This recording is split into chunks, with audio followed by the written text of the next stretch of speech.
Hi everyone, my name is Ritu and I have given my prelims on this 5th of June. So you all know, I'm sure some of you might have attempted this year's prelims. So I also gave my prelims on 5th of June. So journey थोड़ी different थी. पहले जितने भी attempt मैंने दिए हैं उस time I was just an aspirant, but इस वाली जर्नी में मैं एक टीचर भी हूँ. तो मैं ये बता सकती हूँ कि एक मेजर डिफरेंस क्या रहा एज अ टीचर इस जर्नी में एग्जाम देने का, और देन स्पेशली जब सिर्फ एक एस्पिरेंट होते हो उसमें क्या फर्क रहा. तो डिस्कस करें, देखते हैं पेपर कैसा था. सो मेरा सेट था सी. तो 4 सेट होते हैं, हम सबको पता है. तो मेरा वाला सी था और बहुत ही अजीब सा एक्सपीरियंस था. मैं बताऊँ तो फनी भी था बहुत ज़्यादा. तो जैसे ही पेपर मिलता है तो सबको पता है, सबकी धड़कनें एकदम ऐसे बिल्कुल टॉप पे होती हैं, क्योंकि सबको बहुत डर लग रहा होता है पेपर कैसा आएगा. पढ़ाई सबने बहुत करी होती है और कंपटीशन है ही बहुत ज़्यादा, सबको पता है. तो जैसे ही मुझे पेपर मिला सी, तो उसके बाद वो फॉर्म फिल करना था. उसके बाद मैंने ओपन किया. तो आप देखोगे यहाँ पे मेरे फर्स्ट 3 क्वेश्चंस देखो आप. तो मैं वो उन लोगों में से हूँ जिसको एंशेंट का और मेडिवल में बहुत ही लीस्ट इंटरेस्ट है. तो मेरा फर्स्ट क्वेश्चन, सेकेंड क्वेश्चन और थर्ड क्वेश्चन तीनों एंशेंट और मेडिवल हिस्ट्री के थे, एंशेंट हिस्ट्री के थे. और फिर ये तीनों क्वेश्चन देखे और उसके बाद मेरी हवाई बिल्कुल गुल. मुझे कुछ नहीं पता. मैंने कहा चलो कोई नहीं, हो जाता है, क्योंकि मेरे साथ ऐसा पहले भी एक बार हुआ था. तो मैंने कहा चलो कोई नहीं, काम डाउन. उसके बाद मैंने क्या किया, मैंने पेज पलट लिए. मैंने कहा कोई नहीं, हम सीधा क्या करते हैं 11 से स्टार्ट करते हैं. जनरली शुरू में यदि आपको डिफिकल्ट लगता है तो आप 11 से स्टार्ट करते हो. तो मैंने देखा 11th क्वेश्चन. तो 11th क्वेश्चन ज्योग्राफी का है और मैं ज्योग्राफी की टीचर भी हूँ. तो मैंने देखा कि हाँ ठीक है, ये क्वेश्चन मैंने पढ़ा. मैंने कहा ठीक है, इसमें थोड़ा कंफ्यूजन था. मैंने कहा ठीक है देखते हैं. उसके बाद मैंने 12th क्वेश्चन देखा. 12th क्वेश्चन फिर वैसा ही, ठीक है, कोई अजीब सी जगह दे रखी थी वो. मैंने कहा फिर से दिमाग खराब. फिर मैंने 13 देखा. सो 13 में आप देखोगे मेरे में टर्की स्टेट की बात करी हुई थी. मुझे कोई आइडिया नहीं, फिर से हालत ख़राब. मैंने कहा ओके, मैंने कहा चलो कोई नहीं. मैंने फिर सोचा, मैं कहा छोड़ो ये सब, यहाँ से निकल के मैंने कहा सीधा पीछे चलते हैं. मैंने बहुत सारे पेज पलटे और मैंने कहा सीधा 51 से शुरू करते हैं. तो मैं आ गई क्वेश्चन नंबर 51 पे. तो आप क्वेश्चन नंबर 51 देखोगे तो ये एनवायरनमेंट का सेक्शन था. और एनवायरनमेंट के सेक्शन में फर्स्ट क्वेश्चन जो है 51, ये मेरा गलत है. मैंने बाद में चेक किया तो मैंने देखा क्लाइमेट एक्शन ट्रैकर. मैंने कहा हाँ शायद एनवायरनमेंट का है तो हो जाएगा. तो मैंने ऐसे करके देखा पहला. सेकंड मैंने देखा, ये मेरे को फिर इसका बहुत कम आइडिया. तो मतलब बेसिकली मैं ये कह सकती हूँ कि शुरू के 15 मिनट बाद ना पेपर में मेरी हालत ऐसी थी. मैंने कहा ये डबल बेइज्जती हो गई. अब तक तो सिर्फ एस्पिरेंट थी तो चलो ठीक है, क्या हो गया बता रही थी घर वालों को कि नहीं हो रहा. मैंने कहा बच्चे बोलेंगे कि मैम आप खुद टीचर और आप पेपर में फेल हो गई. और मुझे बिल्कुल टेंशन थी. मैंने कहा पता नहीं कैसे. एक टाइम पे मैं बिल्कुल ब्लैंक थी पेपर में, समझ नहीं आ रहा था कहाँ से करूँ. पढ़ाई भी करी थी और फिर वही सेम सीन जो मैंने पहले बताया था. मैंने बहुत आराम से अपने आप को 2 मिनट के लिए रिलैक्स किया. मैंने कहा आंखें बंद की और डीप ब्रीथ किया और मैंने बस यही बोला अपने आप को कि बस तूने कुछ क्वेश्चंस देखे हैं, बहुत सारे अभी बाकी हैं, ठीक है. और ये बोल के ना फिर मैंने क्वेश्चन नंबर 21 से स्टार्ट किया वापस जाके, ठीक है. और फिर मैंने पेपर धीरे करके और मैंने फिर 21 से आगे प्रोसीड किया. फिर मैं 21 से पहले गई 100 तक.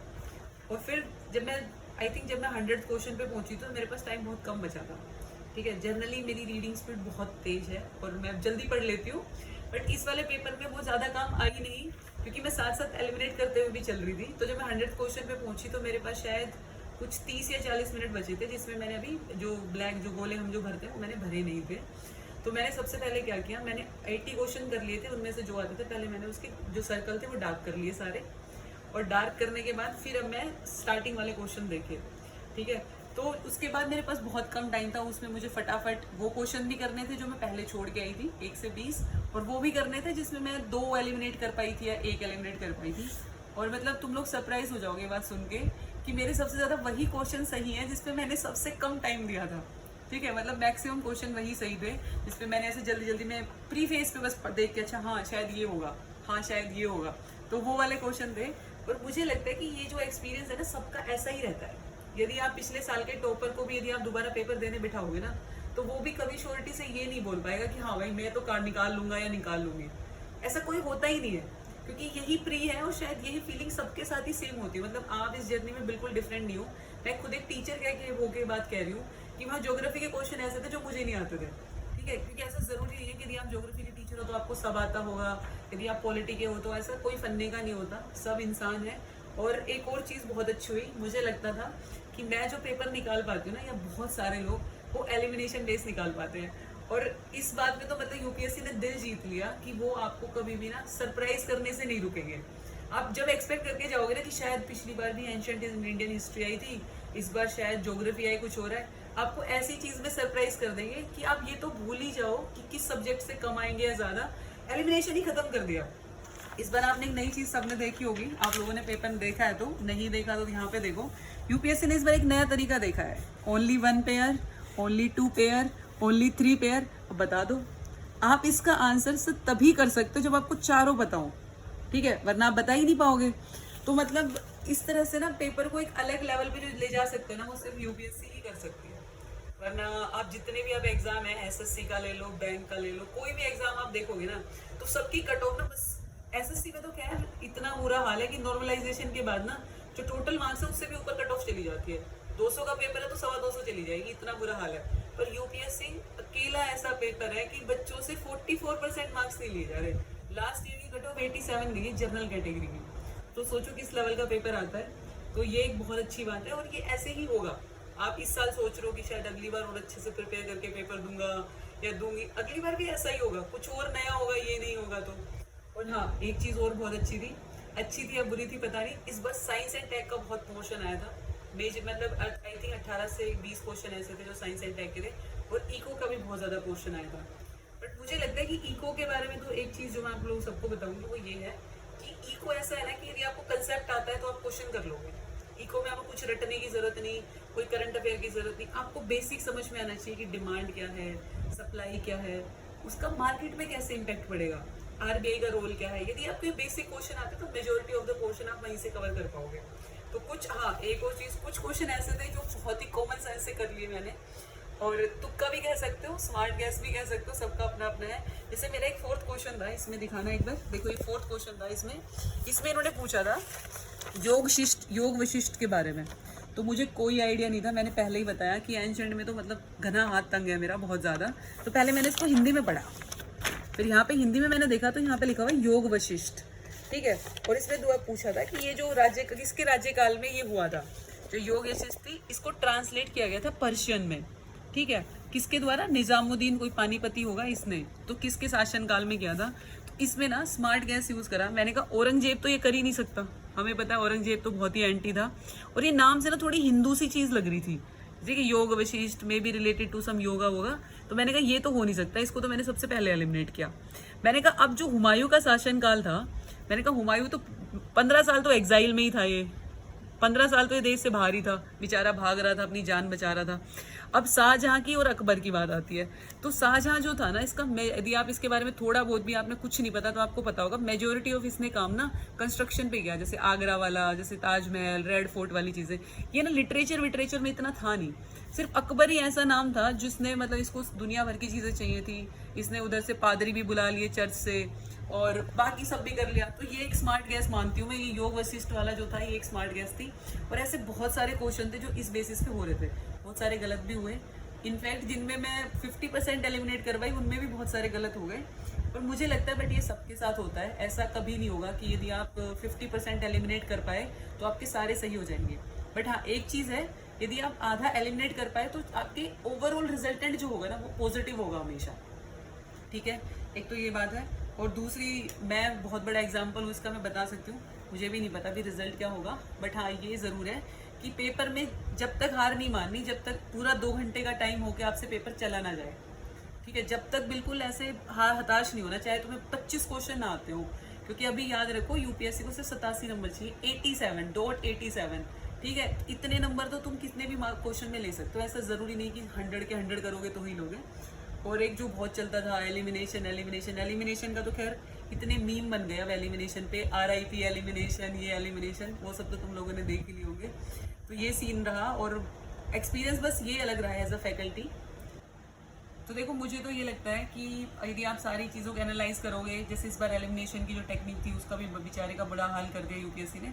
तो मुझे लगता है जहाँ तक कट ऑफ कंसर्न है, मुझे लगता है कि 85 के आसपास होनी चाहिए, ±2-3 हो सकता है, बट इससे ज़्यादा नहीं जानी चाहिए। तो यदि आप उन लोगों में से हैं कि आप जनरल कैटेगरी से हैं और यदि आपके 85 के आसपास नंबर है या उससे प्लस है, तो मुझे लगता है आपको बिल्कुल मेंस की तैयारी करनी चाहिए और आपको एक अच्छा शॉट हो सकता है, क्योंकि आपको नहीं पता यदि आपने मान लो यदि ये 20-25 दिन जब तक रिजल्ट नहीं आता है, यदि ये वेस्ट कर दिए तो इसका रिग्रेट ना बाद में होता है।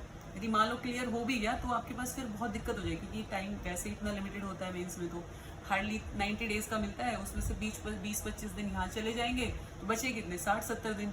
तो प्लीज़ एक तो बहुत हम्बल रिक्वेस्ट यही है कि यदि जो टाइम बचा है इसमें ऑप्शनल शुरू कर दो, सबसे इंपॉर्टेंट तो यही है। और 1 महीना सिर्फ ऑप्शनल पे फोकस करो, सब कुछ भूल जाओ, दिन के 8 घंटे या 6 घंटे ऑप्शनल को दो, बाकी थोड़ा थोड़ा जीएस भी साथ साथ करते रहो। 3 चीज़ों पे प्राइमरी फोकस रखना है, ऑप्शनल पे, एथिक्स पे और आपको ऐसे राइटिंग पे।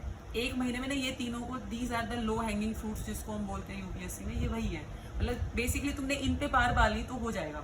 वैसे बोलते हैं कि यदि आपने ऐसे और एथिक्स अच्छा कर दिया तो आप लिस्ट में हो और यदि टॉप हो बिल्कुल इसमें, तो ये बिल्कुल, और ये बिल्कुल सच भी है, क्योंकि जीएस में मोर और लेस सबके नंबर सेम रहते हैं, 1, 2 और 3 जीएस में। बाकी ये तीन, सब इन तीनों में आपको अपनी बहुत अच्छी होल्ड बनानी है। और यदि आपका नहीं हो रहा, वर्स्ट केस मान के चलते हैं कि चलो आपका नहीं हो रहा, तो यदि आपने ये 3 महीने अच्छे से स्पेंड कर दिए ना, तो जब अगली बार प्रीलिम्स आएगा ना, तो आप जो मेजोरिटी ऑफ द क्राउड है, ट्रस्ट में मतलब 95% जो क्राउड है उससे बेटर प्लेस्ड होगे आप बाकी सबके कंपैरिजन में। क्योंकि 2 रीजन है, जैसे मैं दे रही हूँ या एक ऐसा इंसान है जो दे रहा है इस बार मेंस, वो 3 महीने में ना बहुत अच्छे से नहीं कर पाएगा, क्योंकि इतना टाइम नहीं होगा, तो उसको भी हैपहजार्डली करना पड़ेगा, जल्दी जल्दी ऑप्शनल भी पढ़ना है, ये भी पढ़ना है, करंट भी पढ़ना है। और जो नहीं दे रहा वो लूज हो जाएगा कि अरे यार मेरा तो हुआ ही नहीं, बाद में देखेंगे। इसलिए आप कभी भी देखना, राजेंद्र नगर में भी ना इस टाइम लाइब्रेरियाँ बिल्कुल सूनी पड़ जाएंगी, ऐसे 2-4 बच्चे दिखेंगे और प्रीलिम्स से पहले बिल्कुल भरा भरा रहता था सब कुछ। तो आप इस चीज़ का फायदा उठाओ और आप ना इस 3 महीने को ना पागलों की तरह मेहनत कर दो। कुछ भी ना हो ना तो इतना हो कि जब अक्टूबर आए ना, जैसे वो अपने फेस्टिवल स्टार्ट हो जाएंगे, तो जब अक्टूबर है ना तो आपका ऑप्शनल ऐसे हो कि भाई मेरा ऑप्शनल रेडी है, ठीक है। तो आप खुद ही देखोगे कि नवंबर में ना आपको एक अलग कॉन्फिडेंस रहेगा, एक अलग सेंस ऑफ वो रहेगी कि हाँ यार, यदि एक चांस चाहिए मुझे प्रीलिम्स में, जिस बार मेरा प्रीलिम्स निकल गया मैं पार हूँ, और आपको बस वही करना है। तो बस यही है यार कि पेपर जैसा भी हुआ हो और अच्छा गया नहीं गया वो अब सोचना था, सोच लिया, जितना टाइम चाहिए था, आई थिंक 4-5 दिन हो भी गए उस चीज़ को, तो अब इसको बार बार देख के कोई फायदा नहीं, ना नंबर बढ़ने हैं इससे ना घटने हैं, जो आएगा वो आएगा। तो बस बात ये है कि अच्छे से तैयारी करो, अब लग जाओ, ऑप्शनल पे ही ध्यान देना है अगले 1 महीने 1.5 महीने जितना भी टाइम है, और यदि होता है तो बहुत अच्छी बात है, आगे से अच्छे से तैयारी करो, नहीं होता तो अगले साल के लिए करो, ये पढ़ा हुआ कभी वेस्ट तो जाना है नहीं, और इतना टाइम दोबारा नहीं मिलेगा, ये जो 1 साल मिल रहा है ये दोबारा नहीं मिलेगा। तो बस यही है, और बाकी कोई भी डाउट हो तो कमेंट सेक्शन में पूछ लेना, कुछ भी हो, सिर्फ इसी से नहीं यार, यूपीएससी प्रिपरेशन से कुछ भी हो, और मैं खुद भी टीचर हूँ, अभी मैं खुद पढ़ाती भी हूँ, तो आपको उससे कुछ पूछना हो ऑप्शनल से रिलेटेड तो प्लीज़ कमेंट सेक्शन में पढ़ना, और प्लीज़ वीडियो को लाइक करना, ज़्यादा से ज़्यादा शेयर करना, सब्सक्राइब करना। Thank you so much, have a good day, bye bye.